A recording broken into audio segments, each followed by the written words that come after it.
Hello everyone. Welcome to GK Shankar Learning Institute. So நம்ம வந்து நேற்று ஃபர்ஸ்ட் பார்ட்டில் வந்து புணர்ச்சியோட ஸ்டார்டிங்கில் இருக்கிறத பார்த்துருப்போம். இப்போது பெண்டிங் இருக்க டாபிக்ஸ் வந்து இந்த வீடியோவில் கம்ப்ளீட் பண்ண போகிறோம். சரிங்களா? ஓகே. ஸோ ஸ்ட்ரைட்டாக நம்ம பார்க்க ஆரம்பிச்சிடலாம். தனிக்குறில் முன் ஒற்று புணர்ச்சி. சரிங்களா? இதில் இருந்து தான் நம்ம வந்து நேற்று பார்க்க வேண்டியது.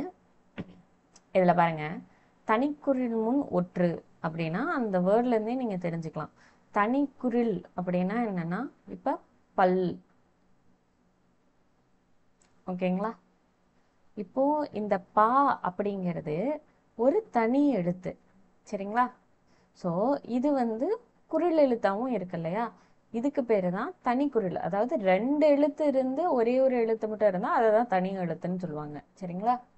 அப்போ இந்த தனிக்குறில் எழுத்து முன்னாடி ஒரு ஒற்றெழுத்து இருக்கு அப்படிங்கிறப்போ வருமொழியில ஒரு உயிரெழுத்துல இருக்க வார்த்தை வந்து ஸ்டார்ட் ஆகுது. ஓகேங்களா? அப்படி இருக்கப்போ அது என்னவா மாறுமா? இந்த ஒற்று இரட்டிக்கும் அப்படின்னு சொல்லியிருக்காங்க. சரிங்களா? இப்போ கீழே வந்து எக்ஸாம்பிள் வந்து கொடுத்துருப்பாங்க.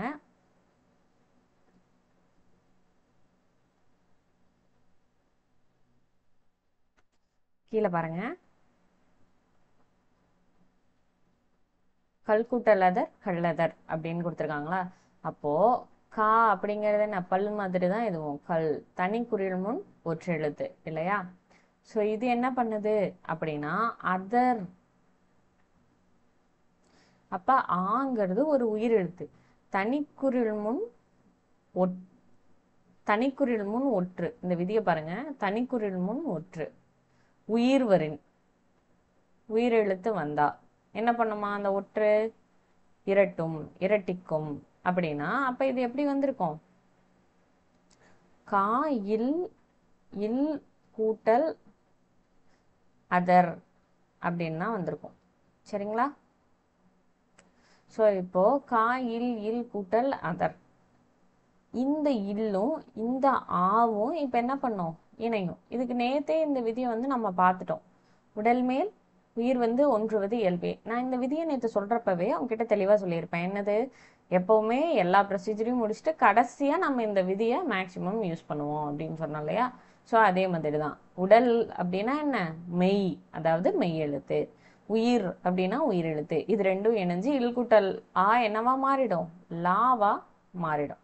அப்போ இது என்னவா ஃபைனலா வருது? கள்ளதர் அப்படின்னு வருது. சரிங்களா? ஓகே. இதுக்கு இன்னும் சில எக்ஸாம்பிள்ஸ் கொடுத்துருக்காங்க. சேம் தான். சரியா? நம்ம பார்த்தா அதே தான். இப்போ நல் கூட்டல் அழகு. நல் அப்படிங்கிறது தனிக்குறில் முன் ஒற்று. ஆ அப்படிங்கிறது உயிர். இது வரதுனால நான் இல் இல் அப்படின்னு வந்திருக்கும். நான் இல் இல். அப்ப இந்த இல்லும் ஆவும் சேர்ந்து என்னவா மாறுது? லாவா மாறுது. அதனால இது என்ன? இந்த ப்ராசஸ் என்ன? இதுதான் உடல் மேல் உயிர் வந்து ஒன்றுவது இயல்பே. அப்ப இது நல்லழகு அப்படின்னு வந்திருக்கு. சரிங்களா? ஓகே. அடுத்து வந்து மகர ஈற்று புணர்ச்சி. ரொம்ப ரொம்ப ஈஸியான ஒரு புணர்ச்சி இந்த மகர ஈற்று புணர்ச்சி. சரிங்களா? மகர ஈற்று புணர்ச்சி அந்த வேர்ட் படிக்கிறப்பவே தெரியும். ஒரு சொல் இருக்கு, ஒரு நிலைமொழி இருக்கு அப்படின்னா அந்த நிலைமொழியோட ஈற்றுனா என்னன்னு பார்த்தோம். கடைசி எழுத்து. அந்த கடைசி எழுத்து மகரமா இருக்கு, மாவா இருக்கு அப்படின்னா அந்த வருமொழி எந்தெந்த வகையிலலாம் சேர்ந்து இது ரெண்டும் வருமொழியோட இணைஞ்சு புணரும் அப்படிங்கிறது தான் என்னது? மகர ஈற்று புணர்ச்சி. சரிங்களா? சரி, ஓகே. இப்போ இதுல பாருங்க, இது 3 விதமா வந்து புணரும் அப்படின்னு சொல்லி கொடுத்துருக்காங்க. அதுக்கு கீழே இருக்க நம்ம நூறுபாவை ஃபர்ஸ்ட் பார்க்கணும். எப்பவுமே நம்ம வந்து மேக்ஸ்ல பார்ப்போம் இல்லையா? சேம் அதே மாதிரி தான். மேக்ஸ்ல என்ன சொல்லுவோம்? ஃபார்முலா மட்டும் நம்ம ப்ராப்பரா தெரிஞ்சு வச்சுக்கிட்டோம் அப்படின்னா எந்த மாதிரி நம்ம சம்ஸ் கொடுத்தாலும் அந்த ஃபார்முலா யூஸ் பண்ணி போட்டுடலாம் இல்லையா? அதே மாதிரி தான் நம்ம ஒவ்வொரு கண்டென்ட்டா அது என்னென்னு மனப்பாடம் பண்றதுக்கு இந்த நூறுபா நீங்க என்னன்னு படிச்சு மனப்பாடம்னா ஐ மீன் புரிஞ்சுக்கிட்டு ஞாபகம் வச்சுக்கிட்டீங்க அப்படின்னா நீங்க எந்த மாதிரியான உதாரணம், எந்த மாதிரி கொஸ்டின்ஸ் உங்களை அப்ரோச் பண்ணாலும் அது வந்து நீங்க ஈஸியா போட்டுடலாம். இதுல பாருங்க 3 வகைக்கு எப்படின்னா ஃபர்ஸ்ட் மவ்வீறு ஒற்றெழுந்து. என்னது? மவ்வீறு ஒற்றெழுந்து. இதுக்கு எக்ஸாம்பிள் பாருங்க. ஃபர்ஸ்ட் இந்த 3 வகை இருக்கு இல்லையா, அதுல முதல் வகை இதுதான். மகரமை கெட்டு முழுதாக நழுவும், முழுசா புணரும். இங்க பாருங்க, பாடம் கூட்டல் வேலை பாடவில்லை. இதுல என்ன ஒரே இது, இந்த மகர மெய் இருக்கு இல்லையா, இதை வந்து கெட்டிருக்குது. ஓகேவா? அதுதான் ஒரே ஒரு மாற்றம் இங்க நடந்தது இல்லையா. அததான் இங்க கீழே நூற்பால் என்ன சொன்னாங்க, மவ்வீறு ஒற்று அழிஞ்சு புணரும், இப்படி ஒரு வகை. அடுத்து மகரமை கெட்டு அதன் இனமான மெல்லினமாக தோன்றும். ஆக்சுவலா இந்த தேர்ட் பாக்குறதுக்கு முன்னாடி நம்ம வந்து இதை பார்த்துடலாம். மகரமை கெட்டு வல்லினம் மிகும். கீழே அதுக்கு எக்ஸாம்பிள் பார்த்தோம் இல்லையா, பழம் கூட்டல் தோல் பழத்தோல். மகரமை கெட்டு இப்ப தோ அப்படிங்கிறதுக்கு என்ன இத்து இல்லையா. சோ அதுக்கு இனமான வல்லினம் தோன்றும். இதுதான் மவ்வீறு ஒற்றழிந்து உயிரீறு ஒப்பவும். உயிரீறு ஒப்பவும்னா இப்ப மவ்வீறு இம் கெட்டுருச்சு. ஓகேவா? அப்ப லால இருக்கிற இல் கூட்டல் ஆ இருக்கு இல்லையா, இதுல இருக்க அந்த உயிரெழுத்து தானே இப்ப ஈரா இருக்கு, கடைசியா இருக்குது. அப்படி உயிரீறு ஒப்பவும் இருக்கிறப்போ வன்மை ஃபர்ஸ்ட் தெரியும். முதல்ல எப்படி தெரியும்? வன்மையாக தெரியும். அதுக்கப்புறம் தான் வன்மைக்கு இனமாகவும் தெரியும். அப்போ வன்மையாக தெரியுங்கிறத தான் நம்ம ஃபர்ஸ்ட் நூற்பாப்படி செகண்டா இதை நம்ம பார்ப்போம். சரிங்களா? இப்ப முதல்ல என்ன, மவ்வீறு கெட்டெழுந்துருச்சு. அதுக்கப்புறம் இந்த லால இருக்க ஆ அப்படிங்கிற உயிரீறு ஒப்பவும் இது வந்து எஞ்சி நிற்குது. இப்ப என்ன தோன்றுது? வன்மை முதல்ல தோன்றுது. அப்ப வன்மை தோன்றி பழம் கூட்டல் தோல் பழத்தோல் அப்படின்னு வருது. சரிங்களா? இப்போ தேர்டா நம்ம வந்து இதை பார்க்கலாம். சரிங்களா? இப்ப இதை பார்க்குறப்போ மகரமை கெட்டு அதன் இனமான மெல்லினம் தோன்றும்.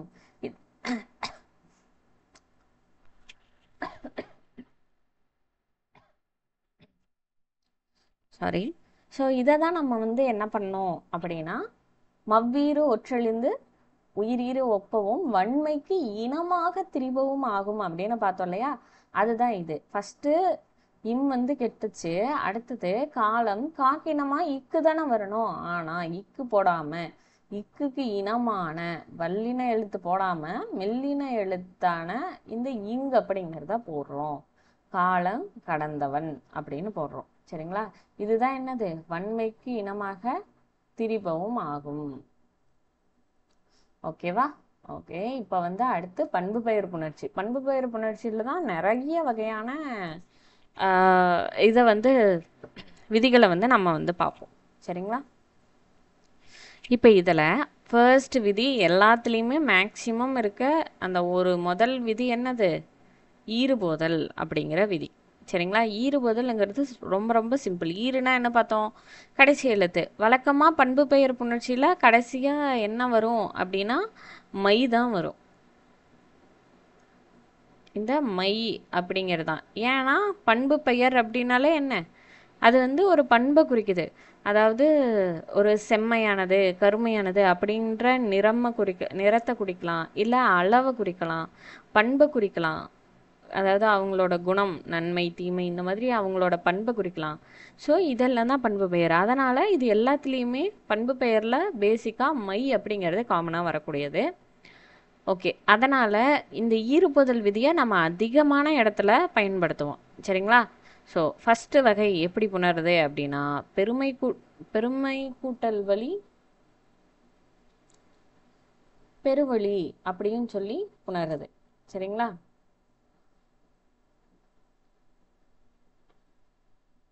பெருமை கூட்டல் வழி பெருவழி. இப்போ இதில் பாருங்க,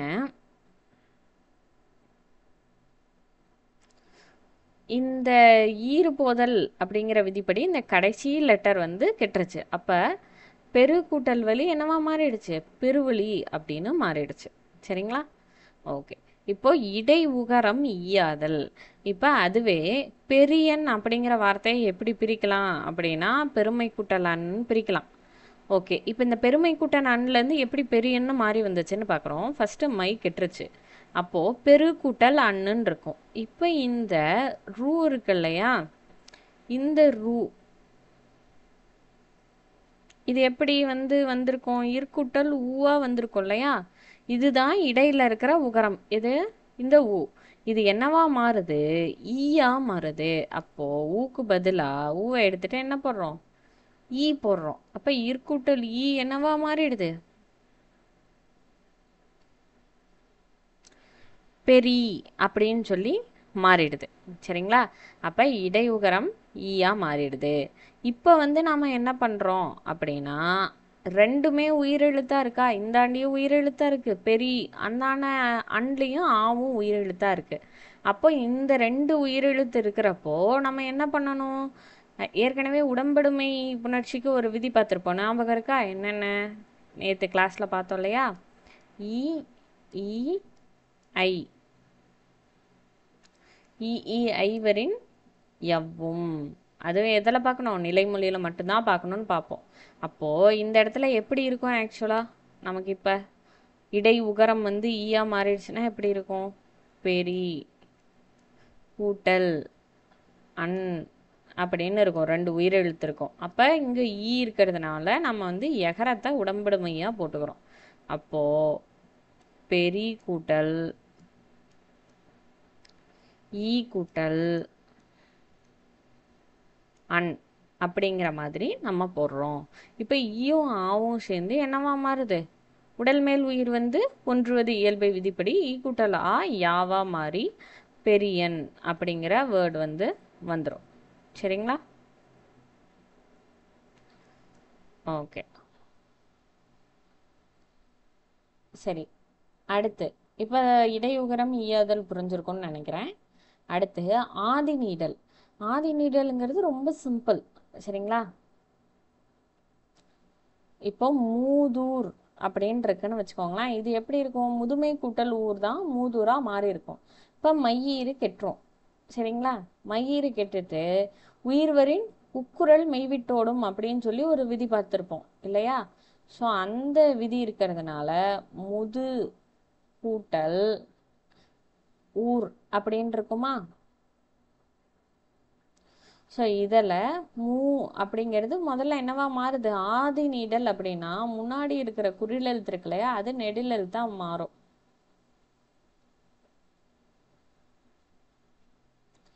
மூது கூட்டல் ஊர். சரிங்களா? நம்ம ஏற்கனவே ஒரு விதி பார்த்துருப்போம். உயிர்வரின் உக்குரல் மெய்விட்டு ஓடும் அப்படின்னு சொல்லிட்டு. அப்போ இந்த உக்குரல் அப்படின்னா இத்து கூட்டல் ஊர்ல இருக்க ஊ இத்து அப்படிங்கிற மெய்யை விட்டுட்டு ஓடிடும். அப்படின்னா என்ன இருக்கும்? மூ இத்து கூட்டல் ஊர் அப்படின்னு இருக்கும். சரிங்களா? ஸோ இதில் இத்து கூட்டல் ஊ என்னவா மாறும்? தூவா மாறி மூதூர் அப்படின்னு வரும். ஓகேங்களா? ஸோ இதில் மெயினாக நம்ம இங்கே புதுசாக பார்க்குற விதி என்ன? இந்த ஆதி நீடல் அப்படிங்கிற விதி. ஓகே, அடுத்து அடியகரம் ஐயாதல். இப்போ இந்த அடியகரம் ஐயாதல் அப்படிங்கிறது என்ன அப்படின்னா, அதுக்கு எக்ஸாம்பிள் கொடுத்துருக்காங்க பாருங்க. முன்ன நம்ம பார்த்தோம் இல்லையா? இடை உகரம் ஐயாதல், கிட்டத்தட்ட அதுவும் இதுவும் சேம் தான். சரிங்களா? அது எனக்கு இதில் ஹேண்ட் ரைட்டிங் கொஞ்சம் இப்படி தான் வருது, அட்ஜஸ்ட் பண்ணிக்கோங்க.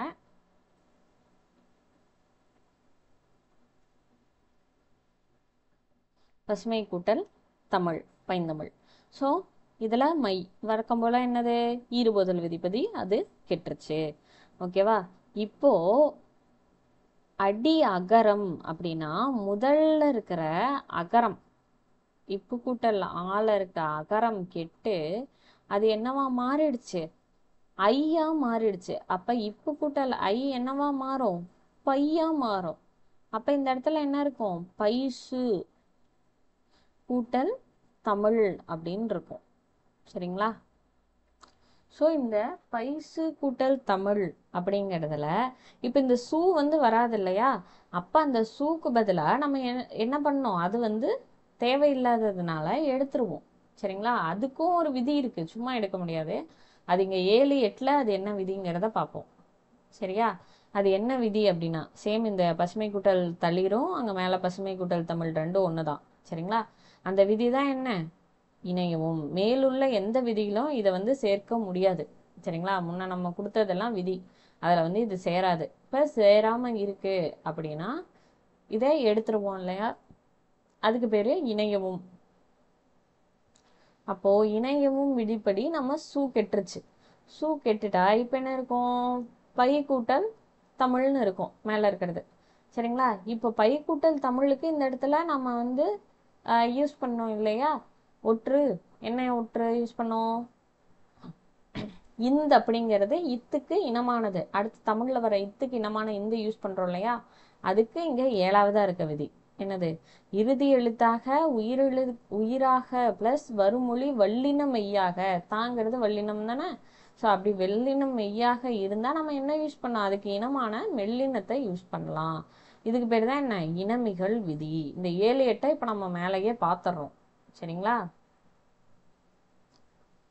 ஸோ அப்ப இந்த இடத்துல என்ன வருது, இப்போ பை தமிழ்.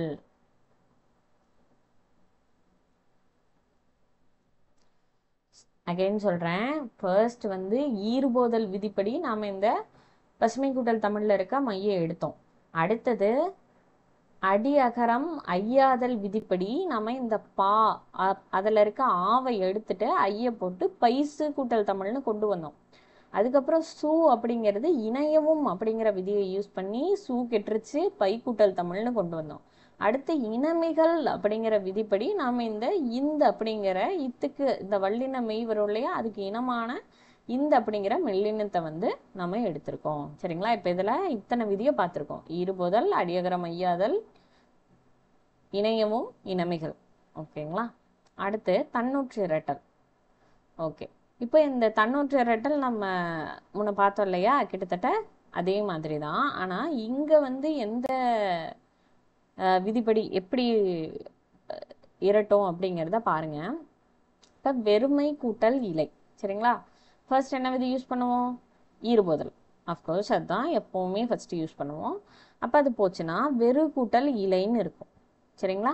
இங்க இந்த மாதிரி இருக்கிற சுச்சுவேஷன்ல தான் நம்ம என்ன யூஸ் பண்ணுவோம், தன்னூற்றிரட்டல் அப்படிங்கிற விதியை யூஸ் பண்ணி வெறு கூட்டல் இலை அப்படிங்கிறத, இதோட ஒற்று என்ன, இரு இல்லையா, அப்ப வெற்று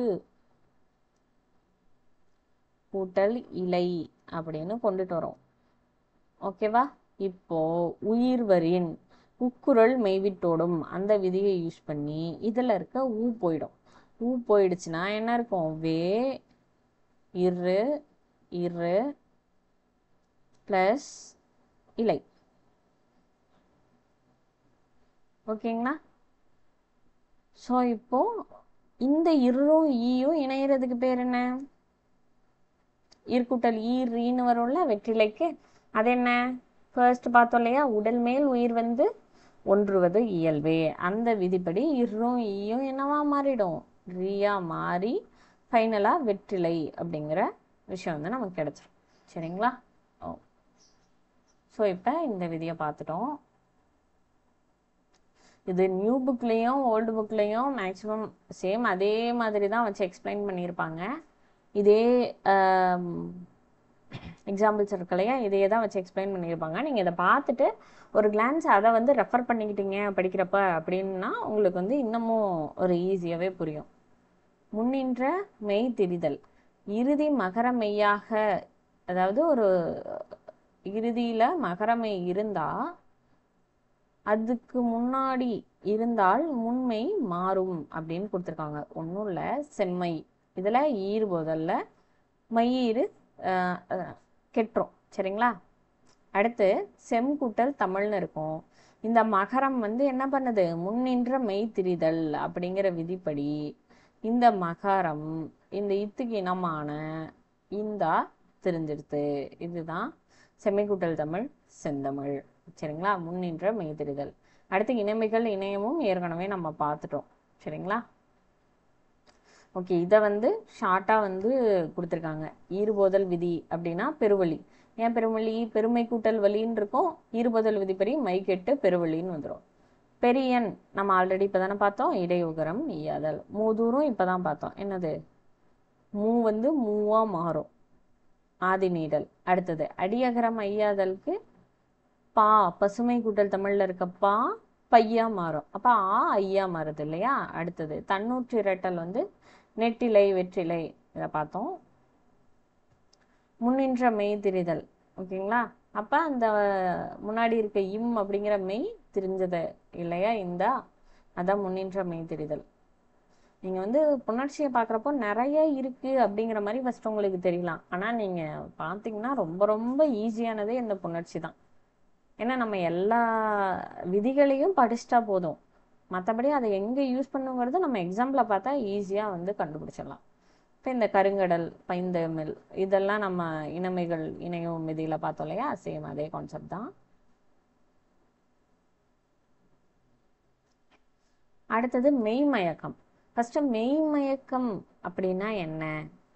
ஏன்னா இதுவும் வந்து புணர்ச்சிகளில் நம்ம பார்ப்போம். மெய்மயக்கம், உடல்நிலை மெய்மயக்கம், வேற்றுநிலை மெய்மயக்கம், ஈரோற்று மெய்மயக்கம், இப்படியெல்லாம் வந்து நம்ம நிறைய கான்செப்ட்ஸ் இருக்கு. அது நீங்கள் புக்லையே பார்த்துருப்பீங்க. இந்த இடத்துல புணர்ச்சியில் வந்து எப்படி அது வருது அப்படிங்கிற மாதிரி கொடுத்துருக்காங்க. புணர்ச்சியில் 2 சொற்கள் வந்து சேரும் பொழுது மெய்யெழுத்து இரட்டிச்சு வந்தால் அதை தான் மெய்மயக்கம் அப்படின்னு சொல்கிறாங்க. சரிங்களா? இதை வழி மிகுதல் அப்படின்னும் சொல்லுவாங்க. வழி மிகுதல் அப்படின்னா வல்லின எழுத்து மிகுதியாக மிகுந்து வர்றது, ஒற்றா வர்றது அப்படிங்கிற பொருள்ல அப்படி கொடுத்துருப்பாங்க. மெய்மயக்க விதிகள் இதுல பாருங்க, எகர ஈற்று சொற்கள் முன் மெல்லினம் மிகும். சரிங்களா? எகரத்தை ஈற்றாக கொண்ட சொற்கள் முன்னாடி என்ன மிகும்? மெல்லினம் மிகும். சரிங்களா? இப்போ மெய்கூட்டல் மயக்கம், மெய் மயக்கம்ங்கிறதே கிட்டத்தட்ட இதுக்கு ஒரு எக்ஸாம்பிள் தான். ஏன்? எகரம் வந்து ஈற்ற கொண்டு இருக்கு. சரியா? அப்போ இம் அப்படிங்கிற மெல்லினம் என்ன பண்ணுது? மிகுந்து. அதாவது மா அப்படின்னா என்ன? இம் கூட்டல் தான் இல்லையா? ஸோ அதில் இருக்க மெல்லினமான அந்த எழுத்து வந்து மிகுந்து வந்திருக்கு, ஒற்றெழுத்து மிகுந்து வந்திருக்கு. அதனால இது மெய்மயக்கம். சேம் அதே போலதான் மெய் ஞானம், அதே போலதான் செய் நன்றி அப்படிங்கிற வார்த்தைகளும் வந்திருக்கு. சரிங்களா? வேற்றுநிலை மெய்மயக்கம் அப்படின்னா அதுக்கு பின்னாடி வேறு எழுத்துக்கள் வர்றது, அதாவது அதே எழுத்து வந்தா அது வந்து உடல்நிலை மெய்மயக்கம், வேற எழுத்து மிகுந்து வந்தா அது வந்து வேற்றுநிலை மெய்மயக்கம். ஓகேங்களா? இப்போ மா இருக்குன்னா அதுக்கு இனமான இம்மே வருது, ஞா இருக்குன்னா அதுக்கு இனமான இஞ்சியே வருது, நானா சரி அதுக்கு இனமானல அதே எழுத்தே வருது இல்லையா? அதே மெய்யே வருதுனால இது உடல்நிலை மெய்மயக்கத்துல வரும். இப்போ வேற்றுநிலை மெய்மயக்கம் எங்கெங்க வரும் அப்படின்னா யாரா லா இருக்கு இல்லையா? ஸோ இது முன்னாடி வேற்றுநிலை மெய்மயக்கம் வரும் அப்படின்னு சொல்லி கொடுத்துருக்காங்க. ஒன்றும் இல்லை, இப்போ கூ அப்படின்னா வேய்க்குழல்னு இக்கு தானே வந்திருக்கணும் மேல இருக்கிற விதிப்படி பார்த்தோம்னா, ஆனால் அப்படி கிடையாது. சரிங்களா? கூக்கு இனமான இங்கு வந்திருக்கு, இங்க சாக்கு இனமான இஞ்சி வந்திருக்கு, கீக்கு இனமான இங்கு வந்திருக்கு. ஓகேங்களா? இதெல்லாம் எப்போ வரும்? யா ரா லா இந்த எழுத்துக்கள் வரப்போ வரும் அப்படின்னு கொடுத்துருக்காங்க. அதே மாதிரி புலி, இது வந்து கீழே ஒரு எக்ஸாம்பிளாக கொடுத்துருப்பாங்க. புலி அப்படிங்கிற சொல் கூட மற்ற எழுத்து சேர்ந்தா மெல்லினம் வந்து வரும் அப்படின்னு சொல்லியிருக்காங்க. இப்போ புலி கூட்டல் கறி இருக்கு அப்படின்னா காக்கினமான புளிங்கறி. யாராலாம் மட்டும் இல்லை, இந்த புலி அப்படின்னு வரப்போவும் மெல்லினம் வந்து மிகுந்து வரும். புளிஞ்சோறு அப்படின்னு வரும். இந்த புளிஞ்சோறுலாம் அடிக்கடி நமக்கு கேட்கறது. சரிங்களா? நிறையா தமிழ் எலிஜிபிலிட்டிலலாம் ப்ரீவியஸ் இயரில் கேட்ட கொஸ்டின்ஸு. ஸோ அதை நல்லா பார்த்துக்கோங்க. புளிஞ்சோறு தான் கரெக்டு. அடுத்தது உயிரெழுத்து இறுதியில் உள்ள மரப்பெயர்களுக்கு மெல்லினம் மிகும். சரிங்களா? ஒன்றும் இல்லை, இப்போ மா, விலை இதெல்லாம் பார்த்தீங்கன்னா மால ஆ பிரிச்சோன்னா இன்கூட்டல் ஆன்னு வரும், விலையில இல்கூட்டல் ஐன்னு வரும். ஸோ இப்படி உயிரெழுத்து ஈற்றா இருக்கிற மரப்பெயர்கள் இருக்கு இல்லையா? இது வந்து புணர்றப்போ என்னவா வருது அப்படின்னா மெல்லினம் வந்து அந்த இடத்துல வருது அப்படின்னு சொல்லியிருக்காங்க. ஸோ ரொம்ப சிம்பிளாக கொடுத்துருக்காங்க, எக்ஸாம்பிள்ஸ் நீட்டாக கொடுத்துருக்காங்க, நல்லா பார்த்துக்கோங்க. பார்க்க முன்னாடி என்ன வந்திருக்கு? இம் வந்திருக்கு. இங்கு கா, இதுக்கு முன்னாடி அதோட இனமான இங்கு வந்திருக்கு. அடுத்தது லாஸ்டா பூ என்ற சொல் முன்னர் மெல்லினம் மிகும். சரிங்களா? பூ என்ற சொல் முன்னர் மெல்லினம் மிகும். இது ரொம்ப ரொம்ப ஒரு ஈஸியான டாபிக். சரிங்களா? இதுக்கு என்ன விதி? பூ பெயர் முன் இன மென்மையும் மிகும் அப்படிங்கிறது இதோட விதி. என்ன விதி? பூ பெயர் முன் இன மென்மையும் மிகும். இப்போ பூக்கூட்டல் கொடின்னு இருக்குன்னு வச்சுக்கோங்களேன், அங்க பூக்கொடின்னு போட்டாலும் கரெக்டு, பூங்கொடின்னு போட்டாலும் கரெக்ட். அதே மாதிரி தான் பூக்கூட்டல் சோலையிலையும் பூச்சோலையும் கரெக்டு, பூஞ்சோலையும் கரெக்டு, பூத்தொட்டியும் கரெக்டு, பூந்தொட்டியும் கரெக்ட், ரெண்டுமே கரெக்டு. சரிங்களா? இந்த பூ கூட இதெல்லாம் வருது அப்படின்னா, வல்லினம் வந்தா அந்த இடத்துல மெல்லினமும் வந்து இரட்டிக்கப்படலாம் அப்படிங்கிறது விதி. சரிங்களா? இது ரொம்ப முக்கியம், பார்த்துக்கோங்க. சரிங்களா? ஸோ இதோட வந்து புணர்ச்சி முடியுது. நீங்கள் வந்து உங்களுக்கு டவுட் வருது பிரித்தெழுதுகளை அப்படின்னா நீங்கள் இந்த விதியை யூஸ் பண்ணி ரொம்ப ஈஸியாக வந்து போட்டுடலாம்.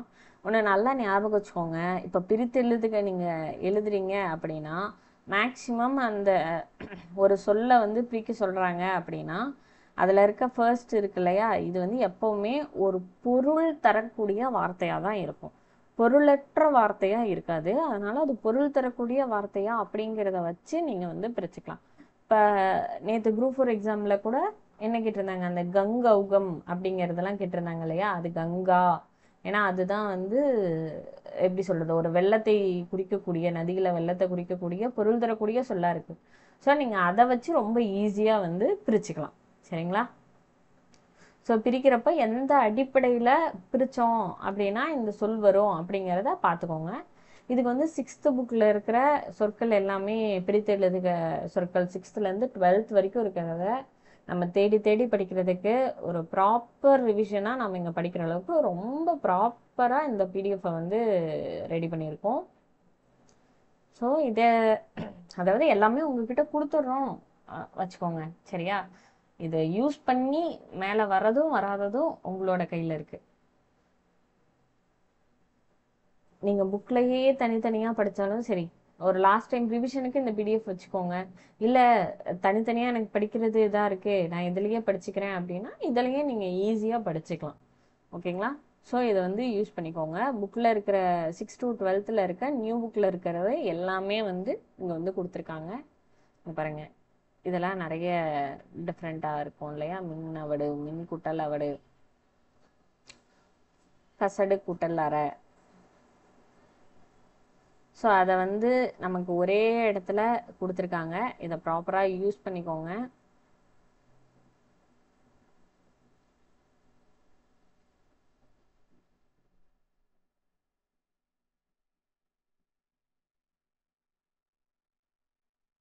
அதே போல் ஓல்டு புக்கில் இருக்கிறதும் நமக்கு வந்து கொடுத்துருப்பாங்க. இப்போதைக்கு பார்க்குற ட்ரெண்டை பார்த்தோம் அப்படின்னா நமக்கு ஓல்டு புக்கில் இருக்கிறது தான் அதிகமாக கேட்டுட்ருக்காங்க. ஸோ அதை வந்து இங்கே நீங்கள் நல்லாவே எடுத்துக்கலாம். கண்டென்ட்டு இப்படி கிராபாக ஒன்றா கொடுக்கறது வந்து எந்த அளவுக்கு நீங்கள் சேவ் பண்ணி இந்த பிடிஎஃப்பை வச்சுக்கிறதுல மட்டும் எந்த பிரயோஜனமும் இல்லை. சரிங்களா? இதை எடுத்து டெய்லி ஒரு 2 pages நீங்கள் படிச்சிங்கன்னா கூட, இந்த பிரித்தெழுதுக சேர்த்தெழுதுக இதெல்லாம் டெய்லி ஒரு 2 pages ப்ராப்பராக இது எப்படி வந்திருக்கு அப்படின்னு சொல்லி பார்த்தீங்கன்னா கூட ரொம்ப ரொம்ப யூஸ்ஃபுல்லாக இருக்கும் உங்களுக்கு.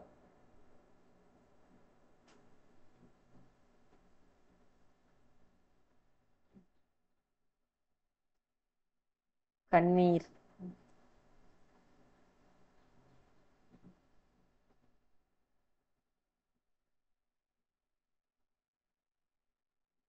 ஓகே.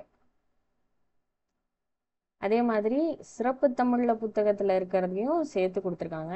இதில் பாருங்கள், நிறைய டிஃப்ரெண்ட்டான சொற்கள் எல்லாம் இருக்கும்.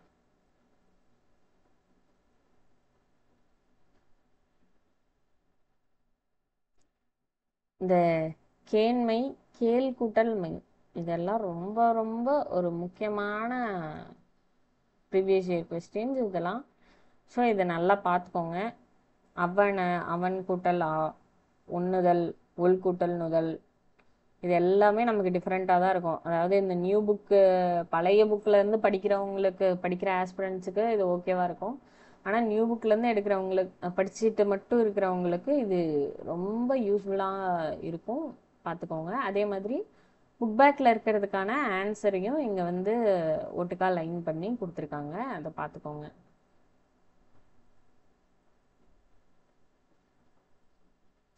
ஓகே, டிஸ்கிரிப்ஷனில் இந்த பிடிஎஃப்பை வந்து அட்டாச் பண்ணி கொடுப்போம். ஸோ அதை வந்து நீங்கள் பார்த்து சேவ் பண்ணி முன்ன சொன்ன மாதிரி சேவ் பண்ணி வச்சுக்கிறதுல எந்த பிரயோஜனமும் இல்லை. சரிங்களா? எல்லா இன்ஸ்டியூட்டில் இருக்க கண்டென்ட்டையும் எடுத்து இது நல்ல மெட்டீரியலாக இருக்குது, இது நல்ல மெட்டீரியலாக இருக்குன்னு சேவ் பண்ணி வச்சுக்கிறதுல ஒன்றும் இல்லை. நீங்கள் வந்து எல்லாத்தையும் யூஸ் பண்ணணும் ப்ராப்பராக. ஸோ இதில் வந்து பிரித்தெழுதுக சேர்த்தெழுதுக ரெண்டுமே கொடுத்துருக்காங்க. இதை யூஸ் பண்ணிக்கோங்க. ஓகே, நம்ம நெக்ஸ்ட் கிளாஸில் அடுத்த டாபிக்ஸ் பற்றிலாம் கொண்டுட்டு போகலாம். தேங்க்யூ.